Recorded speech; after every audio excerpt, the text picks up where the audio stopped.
What's happening? It's your boy Sinesta on the tracks, Cash Money Official. And you rocking with Video Wayne, you hear me? Night water all day, let's get it.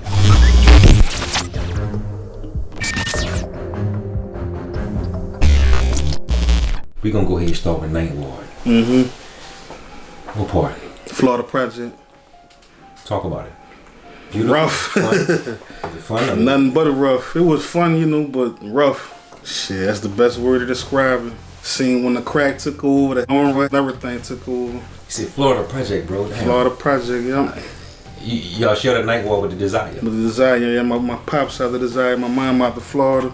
The Desire to Florida. I mean, what comes to mind when you hear that? When you hear those names, bro. Even especially back then, Back then it was beef. No way to describe it. It got better later on. But back then it was, friction across the tracks or whatever. Between the Florida and the Desire? Any situations with Uptown that the Florida ever had that was like, Nah, not really. Crazy? I got a lot of family Uptown I ain't gonna reveal, but all the projects, Magmelf and Cali. Let's talk Cash Money right now. What's the relevance of the association between Sinesta and Cash Money right now? Well, my manager at the time was managing an artist or whatever, and he heard my name, so Slim was like, damn, man, Sinesta still doing beats? You think he'll come out here and won't with us? So my manager, we flew out to Miami, talked to him face to face, and it's been on ever since. That was like a year before the pandemic or whatever. You say Slim, you speaking of what Slim? Ronald Slim Williams. D Slim. So Slim had an interest in you first?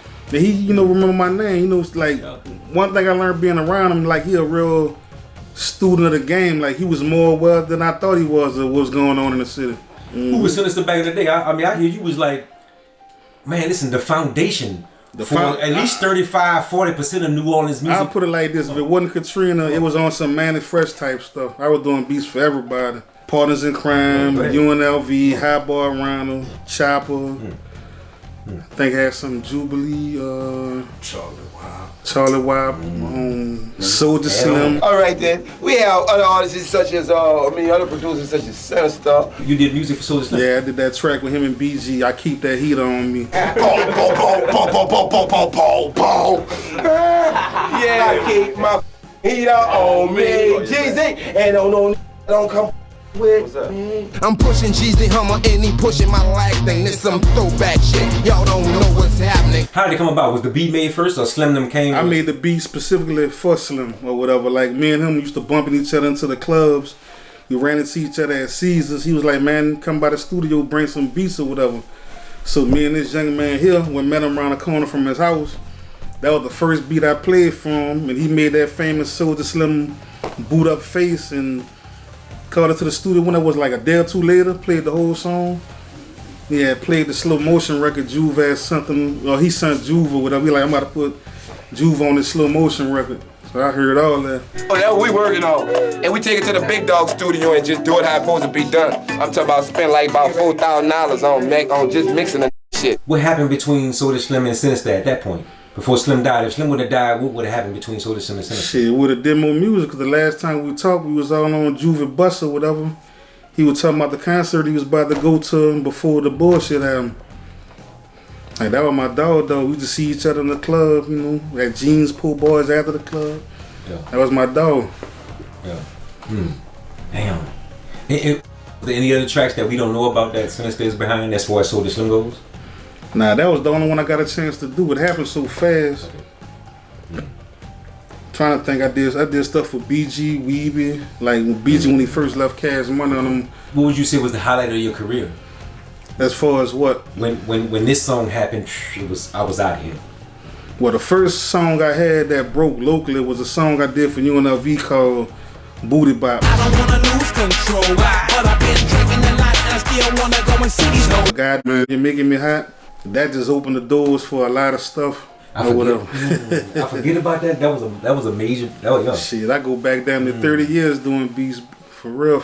I've been doing beats since I was 11, 12 years old. Is there anybody from Rich Gang that you work with? Well, I produced for Juve for like 4 or 5 years. Still with Juve to this day. Matter of fact, I produced like 8 tracks on his own reality check album that went gold, and it was the #1 album in the country. Any history in your family that my uncle is the trumpet player. Nah, none of that. Louis Armstrong is my no famous relative. All street gangsters. That was my way out. You hear me? That's interesting. Okay, and when you speak about that, you mean like?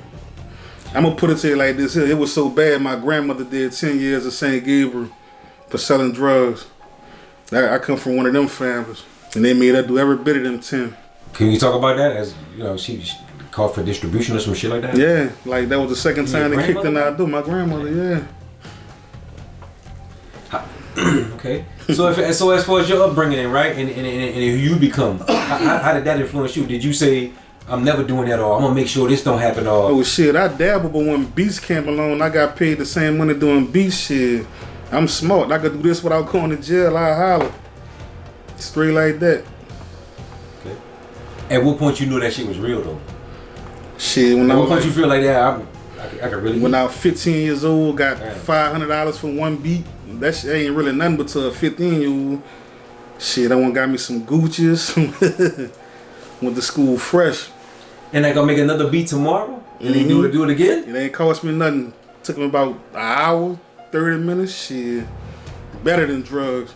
Who did that beat go to? Crazy out the Abbeville. Is it a song the world though? Yeah. Your first track that you gave it to Crazy, like that's not a small thing, bro. Like it wasn't nothing for a single, but I don't know his single when I first got my chopper. I don't know if they took the verse off of the radio version, but I'm actually rapping on that record too. Yeah, two little young dudes on there. Me and my partner sleep rapping on them. Is it anybody that you say that inspired you? That who? Inspired like, you? Production wise? Yes. Shit, all the New Orleans legends from first people I ever saw make a beat was Full Pack, believe it or not. Like make a beat in front of me, Full Pack, but you know, shit, Manny Fresh, Precise, KL, you know what I'm saying? All of them. But so especially Manny Fresh though. When you say Full Pack, who was in that? Anybody in Full Pack that we know? That they made the beats for Shake It Like a Dog during PNC South Coast era. Big Fest, you know what I'm saying? Dime, Wine. I think Big Fest, a lot of people that know Big Fest, he died of cancer a couple years back, rest in peace. But he was the big DJ at Shishi's back in the day. Full Pack Cash Money too early? Nah, they wasn't. Nah, they was doing their own thing.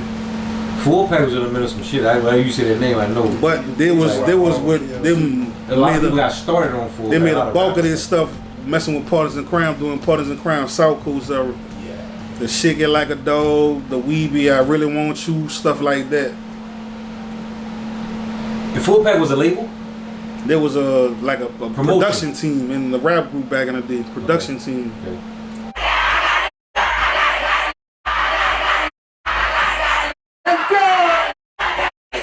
Superbad was someone. You ever read Superbad? Superbad. You ever read about her? I never met her, but I play her music every night. So when we leave from this interview, yeah, I'm going to play it. Yeah, she one of the people. She out here regardless, like whoever like her or not. We booked out here a few times for concert. She gone. She done. She put a bend on. Like she one of them ones.